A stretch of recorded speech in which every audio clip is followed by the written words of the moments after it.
कि बजट इजलास का आज 10वां दिन है। अरकान असेंबली अवामी मसाइल पर सवालात उठाएंगे। जराये के मुताबिक वजीर सेहत और तालीम सकीना इत्तू दोनों कलमदानों से मुतालिक ग्रांट की मांगों पर जवाब देंगी।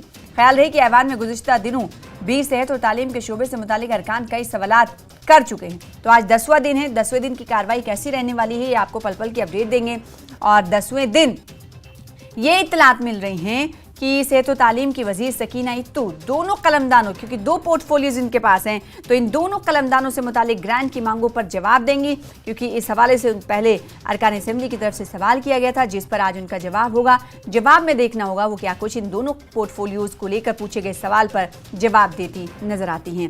ऐवान में गुज़िश्ता दिनों भी सेहत और तालीम के शोबे से मुतालिक कई सवालात पूछे गए थे, जिनका जवाब आज देंगी वजीर सेहत और तालीम सकीना इत्तू। तो 10वें दिन आपको बताएं कि आज 10वें दिन की कार्रवाई है। 10वें दिन की कार्रवाई आज जब शुरू होगी तो तस्वीरें देखने लायक होंगी कि आज 10वें दिन की कार्रवाई क्या हंगामा खेज रहती है या फिर क्योंकि पिछले दिनों हमने देखा था, गुज़िश्ता हफ्ते की अगर बात करेंगे तो हीटअप होती हुई असेंबली दिखाई दी थी कई मुद्दों को लेकर, चाहे वो कठुआ का मुद्दा हो या फैशन शो का मुद्दा हो या इसके अलावा लापता लोगों की बात हो।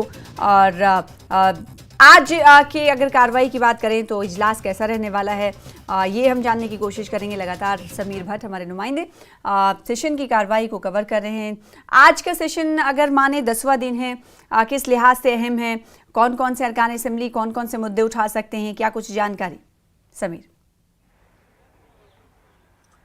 देखिए, मैं आपको बता दूं, आज 10वां दिन है इस सेशन का। और आज जो इम्पोर्टेंट बिजनेस है वो ये है कि जो सोशल वेलफेयर, एजुकेशन और मेडिकल जो हेल्थ है, हेल्थ डिपार्टमेंट, एजुकेशन डिपार्टमेंट और सोशल वेलफेयर डिपार्टमेंट, 3 डिपार्टमेंट जो हैं उनके कलमदान सकीना इत्तू के पास हैं। वो ग्रांट्स जो कल से डिस्कशन शुरू हुआ है, डिमांड और ग्रांट्स की डिमांड ऑफ ग्रांट्स जो डिस्कशन चल रहा है इन 3 डिपार्टमेंट्स के लिए, जो डिस्कशन उसका कल आज वो रिप्लाई करेंगी। पहले क्वेश्चन आवर होगा, उसके बाद मेंबर जो हैं अपने अपने कॉन्स्टिट्यूएंसी के स्पेसिफिक कुछ इश्यूज उठाएंगे। उसके बाद जो डिस्कशन है इन 3 डिपार्टमेंट्स का वो चलता रहेगा और उसके बाद आखिर में वो रिप्लाई करेंगी इस डिस्कशन को। तो ये आज बिजनेस है। लेकिन कहीं ना कहीं जो अगर हम देखें तो पिछले कई दिनों से और कल हमने देखा, जो कल का जो बड़ी मोटी चीजें हुई, जो हम ये देख रहे हैं कि कश्मीर वैली में जिस तरह से 2 आउटफिट्स हैं, जो अवामी एक्शन कमेटी है और इत्तेहादुल मुस्लिमीन है, उनको जिस तरह से बैन किया गया है, उस पर खूब राजनीति हुई। कल पीडीपी के वहीद परा ने भी इस मसले को उठाया था और उमर अब्दुल्ला जो कि श्रीनगर में थे, उनको ये कहना पड़ा कि मेरे को इसकी जानकारी नहीं थी, क्योंकि कहीं ना कहीं उमर अब्दुल्ला को कटघरे में खड़ा किया गया और कहा गया कि पीडीपी की तरफ से कि ये दिखाता है कि जो जम्मू कश्मीर सरकार है वो इतनी पावरफुल नहीं है, क्या उनको पता नहीं था ये। तो उस पर उमर अब्दुल्ला ने कहा कि मुझे नहीं, कोई सेंटर ने मुझे कोई इंटेलिजेंस शेयर नहीं की थी इस बारे में। तो फिलहाल क्या लगता है 10वें दिन भी आज ये मुद्दा आज ये जेर बहस आएगा असेंबली में? इस मुद्दे पर हिटअप होती हुई असेंबली दिखाई देगी, क्या लगता है? तस्वीरें भी दिखाएगा बाहर किस तरीके से हलचल है और क्या कुछ तस्वीरों में नजर आ रहा है, तस्वीरें दिखाएगा और बताइएगा क्या ये मुद्दा आज भी जेर बहस रहने वाला है?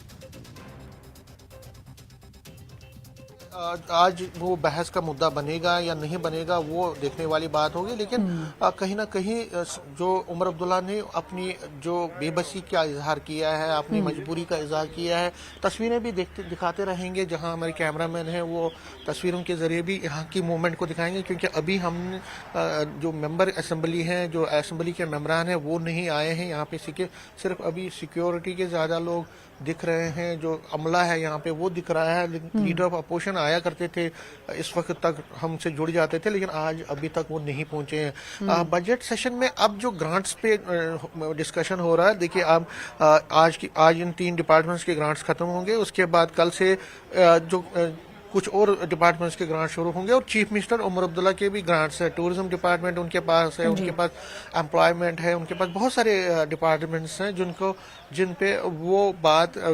पे वो डिस्कशन में मेंबरान हिस्सा लेंगे और फिर वो जवाब देंगे। तो फिलहाल अगर हम मोटा मोटा ये कहें तो बजट सेशन सुचारू रूप से चल रहा है, इसमें कोई वो नहीं हो रहा जो हम पहले देखते थे, क्योंकि हम बहुत सालों से कवर कर रहे हैं। लेकिन इस बार अपोजिशन इतनी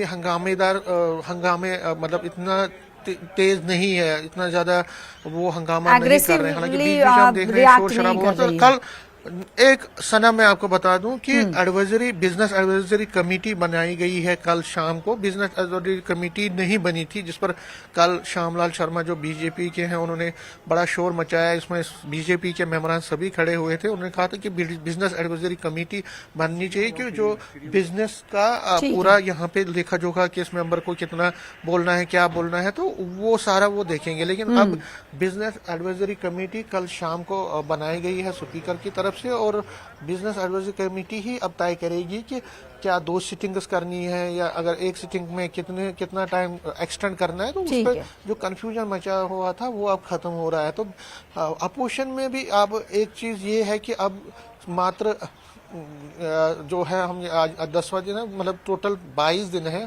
तो अब जो सेशन आगे होना है उसमें जो प्राइवेट बिल्स आएंगी उस पर बड़ा हंगामा मच सकता है। जो प्राइवेट बिल्स आएंगी वो 7 तारीख के बाद आएंगी। 25 से अवकाश है, 25 के बाद 25 से तकरीबन 7 तक अवकाश है, और उसके बाद जो तकरीबन 5 दिन जो है उसमें कॉलिंग अटेंशन मोशंस आएंगी।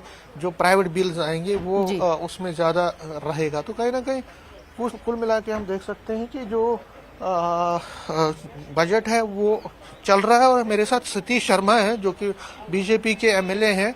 सतीश जी, जो अभी बजट चल रहा है और कहीं ना कहीं कल उमर अब्दुल्ला ये बोल बैठे कि जो 2 आउटफिट्स पे बैन लगा है उनको इसकी जानकारी नहीं थी, उनको जानकारी नहीं दी गई थी। उस पर बड़ी सियासत मची हुई है। क्या कहूं, वो मुख्यमंत्री है इस प्रदेश के। अब वो ऐसे शब्दों का प्रयोग करेंगे तो मुझे भी उनके ऊपर थोड़ा सा दया आती है कि उनको पता नहीं था या नहीं था। जिसके डोमेन में जो होगा वो उसी तरह से करेंगे ना। अब ये भारत सरकार के डोमेन में था, यहाँ पे क्या क्या हो रहा था, तो उन्होंने जो निर्णय लिया तो हम लोग उसका स्वागत कर रहे हैं। और क्या कह सकते हैं, मुख्यमंत्री जी वो कबूतर की तरह आंखें बंद कर लें तो हम क्या कहेंगे साहब। नहीं, वो कह रहे हैं कि जो 2 बैन हुई हैं, 2 जो अवामी एक्शन कमेटी और इत्तेहादुल मुस्लिमीन, वो बैन हुई है, उनको उसकी जानकारी नहीं दी गई थी। इसका मतलब है कि सेंटर ने उनको लूप में नहीं लिया था। नहीं, ये तो केंद्र का विषय है। इसके ऊपर हम लोग अगर कोई कमेंट करेंगे, कोई टिप्पणी करेंगे तो वो जायज नहीं है। ये तो केंद्र का विषय है। और इनको अगर लगता था तो इनको केंद्र के साथ बात करनी चाहिए थी, गृह मंत्री के साथ बात करनी चाहिए थी। इनको क्या दिक्कत है, ये तो मुख्यमंत्री हैं इस प्रदेश के, कि क्यों किया, क्या किया, ये तो इनका विषय था ना, ये हमारा विषय तो नहीं है ना। अपने अपने डोमेन की चिंता करनी चाहिए, मुझे तो ये लगता है। कहीं ना कहीं तो इससे फिर लग रहा है ना कि जो उनकी डिमांड है कि यहाँ स्टेटहुड होना चाहिए, यहाँ पे हमें पावर ज्यादा मिलनी चाहिए, तो कहीं ना कहीं वो देखिए भाई साहब, आप मुझे ये बताइए, ये जो इस सदन के अंदर हो रहा है, ये स्टेटहुड आपको लग रहा है कि दिख रहा है? कैसे कैसे शब्दों का प्रयोग हो रहा है, क्या तलखियां यहाँ पे आ रही हैं। तो ये मुझे लग रहा है कि ये और दूर जा रहे हैं, लेने की बजाय ये काफी दूर जा रहे हैं। मुझे तो नहीं संभावना लग रही है, ऐसी संभावना नहीं लग रही है साहब। पाकिस्तान के विषय में बात करेंगे, अलगाववादियों से बात करें, जो लोग जोधपुर की जेलों में उनको यहां लाएं, वो -15 के टेम्परेचर में नहीं रह सकते, उनको पता नहीं कौन सा टेम्परेचर चाहिए।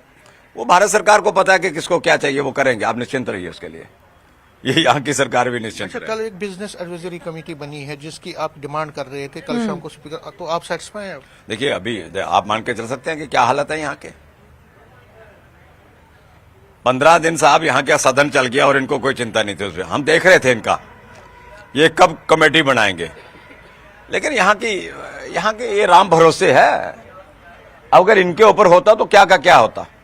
लेकिन अगर अभी केंद्र इस बात के ऊपर, मैं आपको भरोसा दे रहा हूँ, इनके समय जब था ना, सरकारें जब इनकी थी तो इन्होंने क्या किया सब आपको जानकारी है। कार साहब नेशनल कॉन्फ्रेंस के लेजिस्लेटर हैं, ये बताइए कि उमर अब्दुल्ला ये कह रहे हैं कि जो 2 आउटफिट्स पे बैन लगाई गई है, जो 2 ऑर्गेनाइजेशन पे, उसकी जानकारी नहीं थी। क्या ये सीरियस? सर ये तो आप भी जानते हैं कि होम गवर्नमेंट ऑफ इंडिया के पास, दिल्ली वालों के पास है, हमारे को कैसे नॉलेज हो सकती है? बोलिए, कल से लेकर आज तक कुछ जानकारी मिली क्या? जो डिपार्टमेंट ही नहीं है आपके पास, उसकी नॉलेज कैसे हो सकती है? कोई जानकारी नहीं थी, मतलब वो कह रहे हैं कि कोई आप जबरदस्ती ये जतलाना चाहते हैं मीडिया में कि नहीं उमर साहब को जानकारी थी, ये गलत बात है। जो department government of India home ministry handle कर रही है, उसकी नॉलेज उमर अब्दुल्ला साहब को कैसे? डार साहब से ये कोई पूछिए briefing कि नहीं भारतीय होती जनता हमारी पार्टी के चीफ विधायक मिनिस्टर। एमएलए ये कह रहे हैं कि सारा जिस तरीके से वही होम मिनिस्ट्री वही चला रहे हैं, मसाइल दिल्ली उठाए से जा रहे हैं, चलता है, पाकिस्तान का दिल्ली मुद्दा उठाया जा रहा है, कई तरह के वही ऐसे इसका अल्फाज जवाब इस्तेमाल दे किए जा रहे हैं, ये तो स्टेटहुड बीजेपी अभी वाले दूर कह है, रहे कह हैं रहे हैं कि वो जिस सीधे तरह तौर के पे। मसाइल यहाँ पे पाकिस्तान की बात कर रहे हैं, बाकी चीजों की बात कर, तो यहाँ स्टेटहुड नहीं आएगा। बोल रहे हैं स्टेटहुड नहीं किसने कहा पाकिस्तान की बात? किसने की? आप मुझे बताइए किसने की पाकिस्तान की?